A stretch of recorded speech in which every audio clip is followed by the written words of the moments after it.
அத்தியாயம் 81. அங்கே என்ன நிற்கிறது? அதற்கு என்ன அர்த்தம்?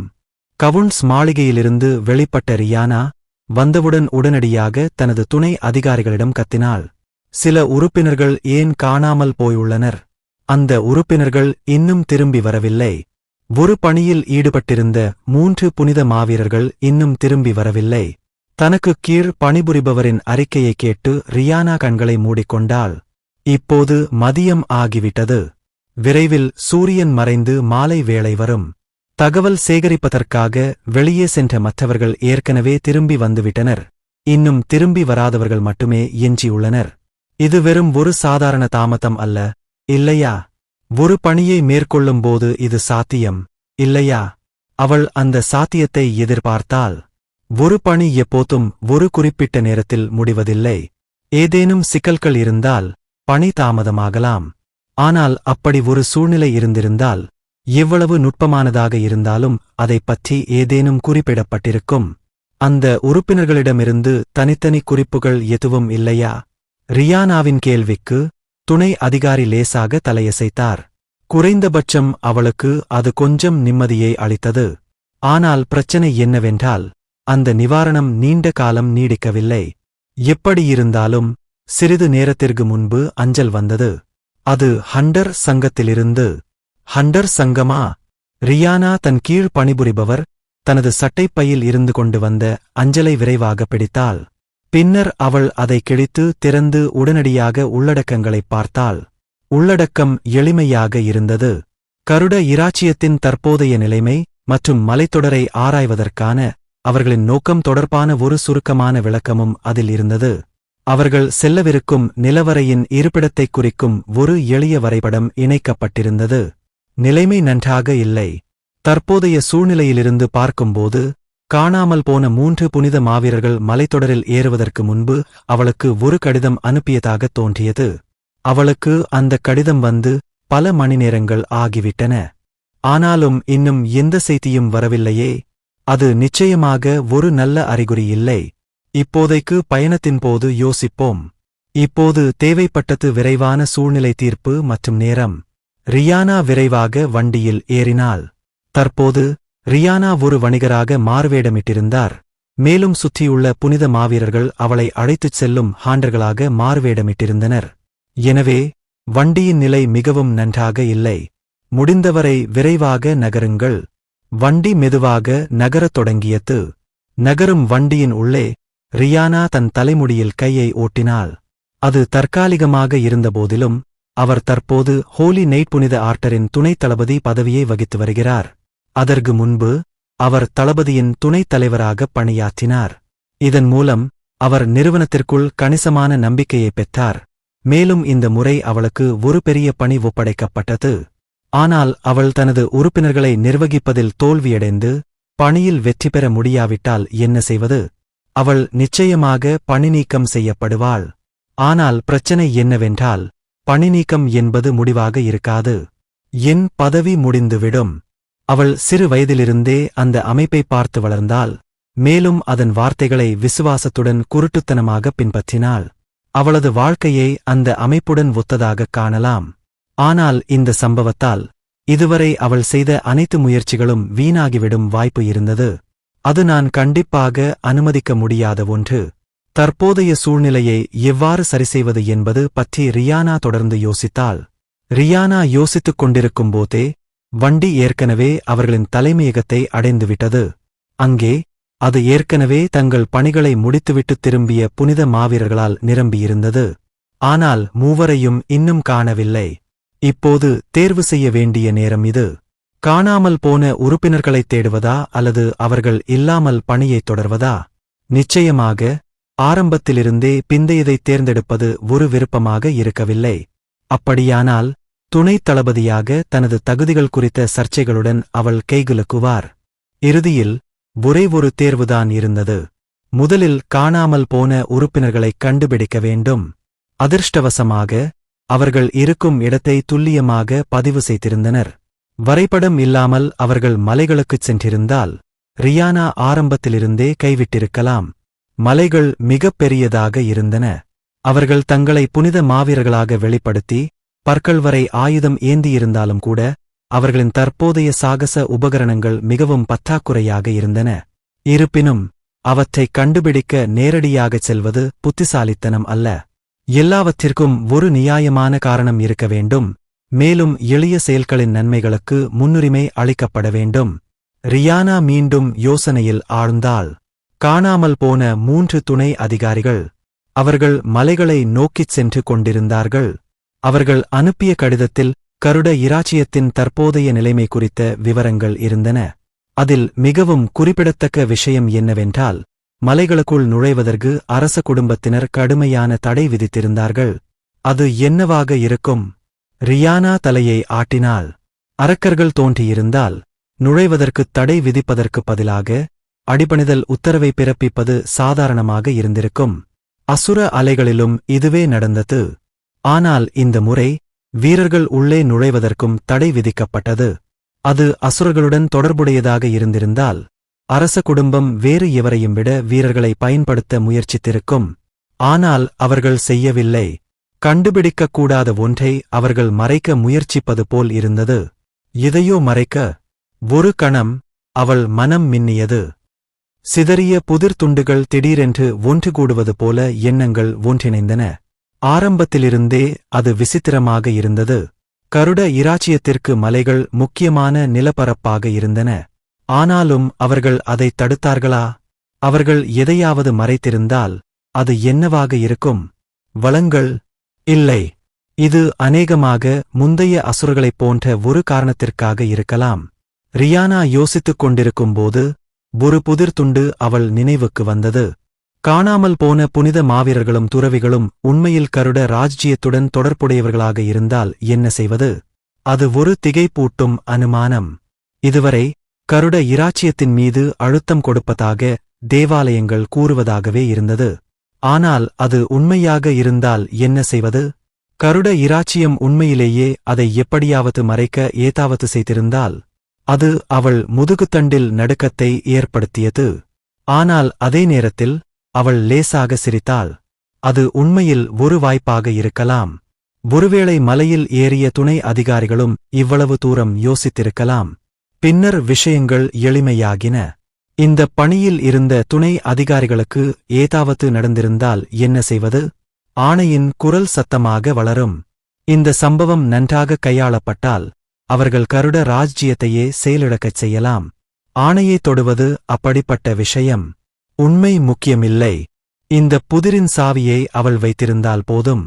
அரச குடும்பத்தினர் என்ன எதிர்த்தாலும் அவள் முதலில் முயற்சி எடுத்தால் அது முடிந்திருக்கும். மலைகளுக்குள் நுழைவது ஏன் தடை செய்யப்பட்டுள்ளது என்று அவர்கள் புகார் செய்தால் அவள் அதைப் பற்றிக் கொள்ளலாம். செயல்முறை எதுவாக இருந்தாலும் இந்த மர்மங்கள் அனைத்திற்கும் அவளால் விடை கண்டுபிடிக்க முடியும். இந்த எண்ணம் அவளுக்கு தோன்றியவுடன் அடுத்த நடவடிக்கை விரைவாக நடந்தது. எல்லோரும் ஒன்று கூடுங்கள். காணாமல் போன பணியாளர்களைத் தேட வேண்டிய நேரம் இது. மறுபுறம் நிலவரையில் எஜமானருக்கு சேவை செய்வதில் அடுத்த மிக முக்கியமான விஷயம் சக்தி. எடிசா ஒரு விரலை உயர்த்தி சொன்னாள். சர் டெய்கர் இடம் எஜமானரை பாதுகாக்கும் சக்தி இல்லை என்றால் அனைத்தும் பயனற்றதாகிவிடும். டெய்கரும் தலையை ஆட்டினான். உண்மையில் இங்கு வந்ததிலிருந்து டெய்கர் நிறைய கற்றுக்கொண்டார். உண்மையில் எடிசா எந்த காரணமும் இல்லாமல் வெறும் பொத்து மேலாளராக மட்டும் இருக்கவில்லை. அப்படியானால் நாம் ஒரு உண்மையான போரை முயற்சிப்போமா?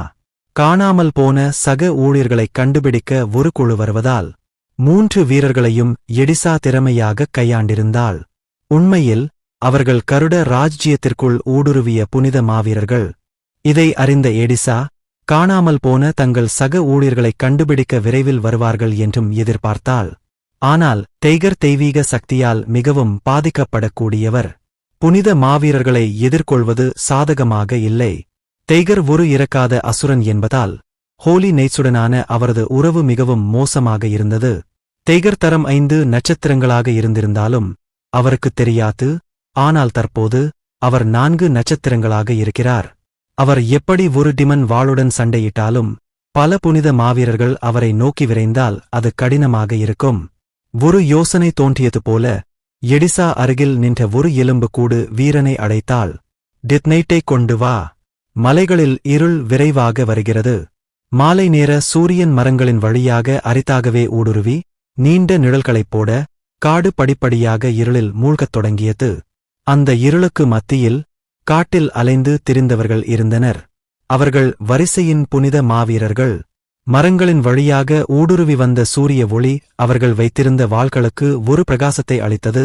தூரத்திலிருந்து பார்க்கும்போது இருளில் பிரகாசிக்கும் நட்சத்திரங்களைப் போல அவை தோன்றின. இருப்பினும் விசித்திரமாக இந்தக் காடு அமைதியாக இருந்தது. இயற்கையின் ஒலிகள் காற்றை நிரப்பியிருக்க வேண்டிய இடத்தில் பறவைகளின் கீச்சொலிகளோ காற்றின் கிசுகிசுக்களோ பூச்சிகளின் அழுகைகளோ இல்லை. இந்த மௌனம் அவர்களுக்கு பெரும் சங்கடத்தை ஏற்படுத்தியது. மரங்கள் தங்கள் குரல்களை அடக்கிவிட்டதாகத் தோன்றியது. மேலும் புனித மாவீரர்கள் சுற்றி பார்த்தபோது எங்கிருந்தோ ஒரு தெரியாத பார்வையை உணர்ந்தனர். துணைத் தளபதி, பொழுது விடிந்ததும் திரும்பி வருவது நல்லது அல்லவா?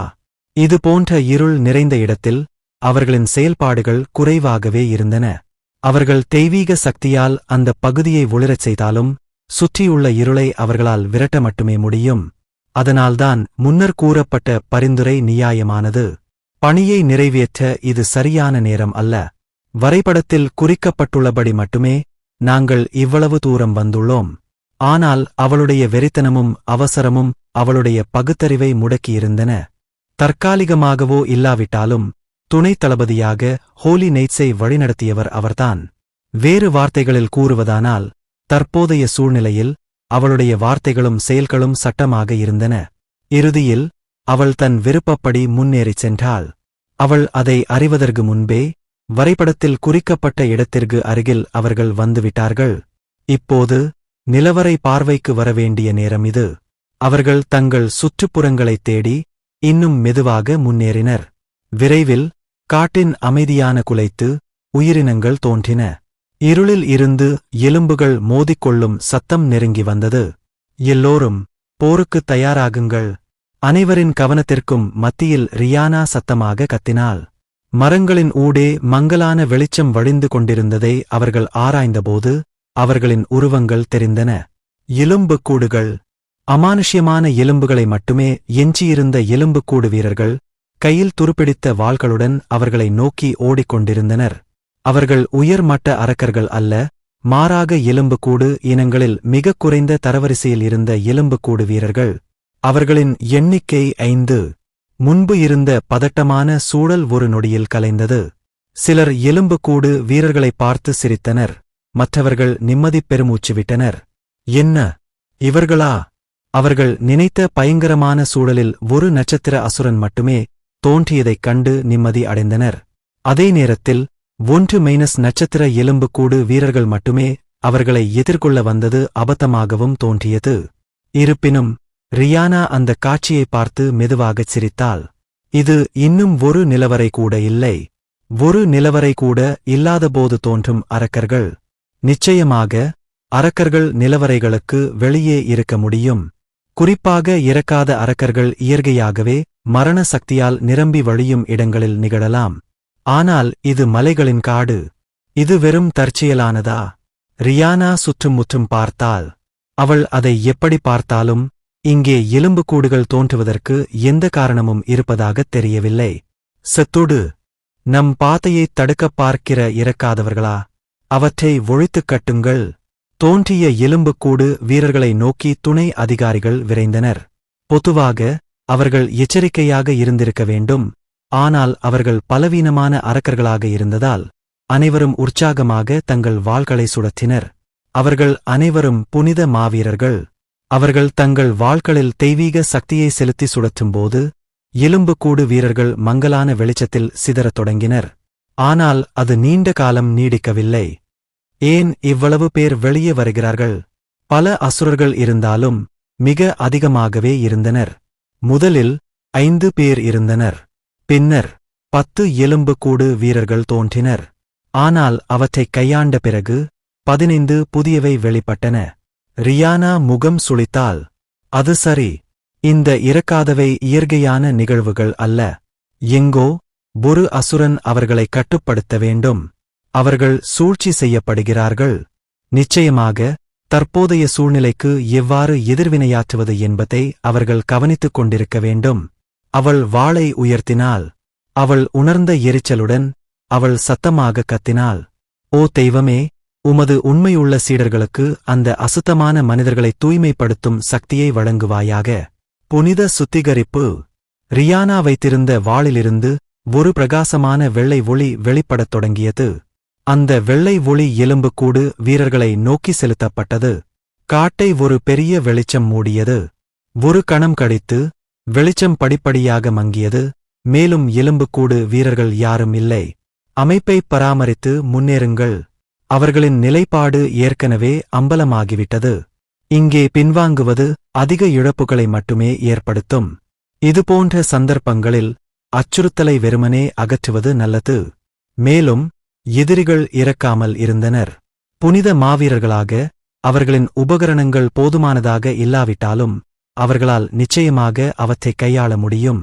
ரியானாவும் ஹோலி நைட்ஸும் தங்கள் வாள்களை உருவி மெதுவாக முன்னேறினர். அதிர்ஷ்டவசமாக அந்த நேரத்தில் வேறு எந்த அரக்கர்களும் வரவில்லை. அது ஏற்கனவே முடிந்துவிட்டதா? இது இப்படி முடிந்தால் அது அதிர்ஷ்டம். மலைகளில் இருந்த சூழ்நிலை நிச்சயமாக விசித்திரமாக இருந்தது. சரியான வார்த்தைகளால் அதை கருட இராச்சியத்துடன் இணைக்க முடிந்தது. துணைத் தளபதி, அங்கே ஏதோ இருக்கிறது. முன்னணியில் இருந்த புனித மாவீரர்களில் ஒருவர் கூச்சலிட்டார். அவன் கூச்சலிட்டதும் ரியானாவும் அந்த திசையில் தலையை திருப்பினாள். அவள் ஒரே நேரத்தில் ஆச்சரியப்பட்டாள். அவர்கள் முன்பு பார்த்த எலும்புக்கூடுகளிலிருந்து வேறுபட்ட ஒரு உயிரினம் அங்கே நின்று கொண்டிருந்தது. அந்த உயிரினம் ஒரு எலும்புக்கூடு போன்ற இருண்ட நைட்டி. அதன் முழு உடலும் கருப்பு நிறத்தில் சாயமிடப்பட்டிருந்தது. ஆனால் அது பிரச்சனை இல்லை. அது என்ன? அது வைத்திருந்த வாளிலிருந்து ஒரு தீய ஒளி வெளிப்பட்டது. அது என்ன அணிந்திருந்தது என்பதும் ஒரு பிரச்சினையாக இருந்தது. கவசம் உடையா? அது ஒரு எலும்புக்கூடு இருண்ட நைட். கவச உடை அணிந்து ஒரு கையில் ஒரு டிமன் வாளை பிடித்திருந்தது.